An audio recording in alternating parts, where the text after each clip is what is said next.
দায়িত্ব দিছে ওই পরিস্থিতি থেকে কি একটু উন্নতি হয়েছে আব্দুল হামিদ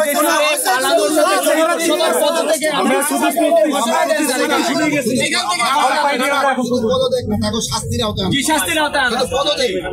ইনকোয়ারি করে তাদের শাস্তির আওতায়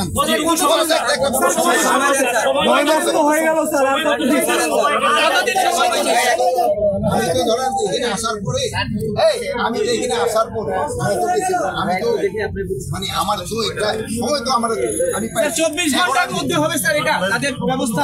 আমি তো ধরুন যাইতেছি এগ্রিকালচার আমার একটা প্রোগ্রাম আমি অলরেডি ওই এখন যে গাড়িতে যাবার কতটুকু আগাইছে হয়তো কিছু জানতে পারবো আর অবশ্যই একটা ব্যবস্থা নেওয়া এটা কোনো অবস্থা ছাড় দেওয়া যাবে না। এটা তো এই যে ঘটনাটা ঘটছে এটা যারা যারা জড়িত তাদের অবশ্যই শাস্তির আওতায় আর যদি না হয় স্যার এটার বিপক্ষে তারা যদি শাস্তির আওতায় না আনে সেই সময় আমি চলে যাবো। আমার এটার জন্য যারা দায়ী তাদের শাস্তির আওতায় ঘটা উচিত হয়নি।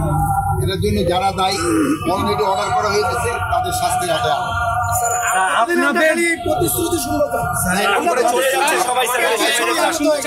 আমরা কিন্তু অনেক জায়গায় অ্যাকশনও যাচ্ছি। জুলাই আন্দোলনে যারা আমাদের বুকে গুলি চালাইছিল তারা আজকে দেশ ছাড়া কাদের সাহস? আমাদেরকে বলা হয়েছিল আমাদের জুলাই বিপ্লবের ঘোষণাপত্র দেওয়া হবে, সেটা আমাদেরকে দেওয়া হবে।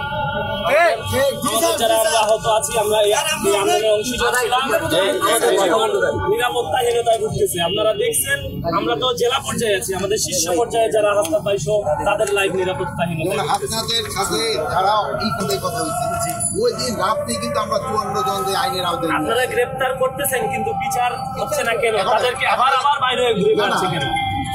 বিচার তো হচ্ছে না, কিন্তু বিচার কিন্তু কিছু দিনের ভিতরে যেহেতু বিচারের একটা প্রসিডিউর আছে, যদি বিচারটা আমার হাতে না, আমি হলো আইনের আওতায় সংস্কার চাচ্ছিলাম স্যার, সেটারও আপনারা আমাদের সঙ্গে সংস্কারের ক্ষেত্রে একটা সংস্কার কমিশন এই রাষ্ট্রকে পাহারা কে দিচ্ছে?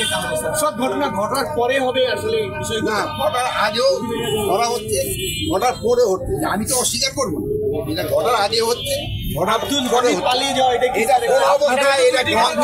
না জানা? এটা কোন অবস্থায়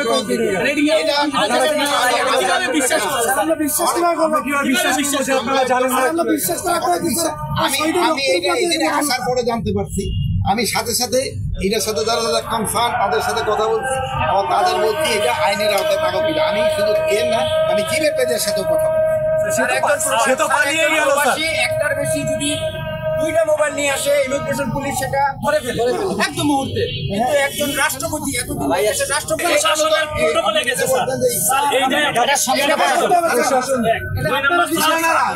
আমাদের রক্তের উপরে বসে আছেন স্যার। আমরা যে আহত আছি, আমরা যে এই আন্দোলনে এই প্রথম সারির যোদ্ধা ছিলাম, আপনারা আমাদেরকে কোনোভাবে কনসার্ন আমাদের যে বলার কথাগুলো আপনারা কিন্তু আমাদের উপরে এই পুলিশ প্রশাসনই কিন্তু গুলি করছে। হয়তো একটু চেঞ্জ হয়েছে, কিন্তু তারাই কিন্তু গুলি করছে। আপনারা তাদেরকে নিয়ে আবার তারাই এইটা কতদিন চলবে আর কি স্যার? এটা 15 বছরের জঞ্জাল, এটা তো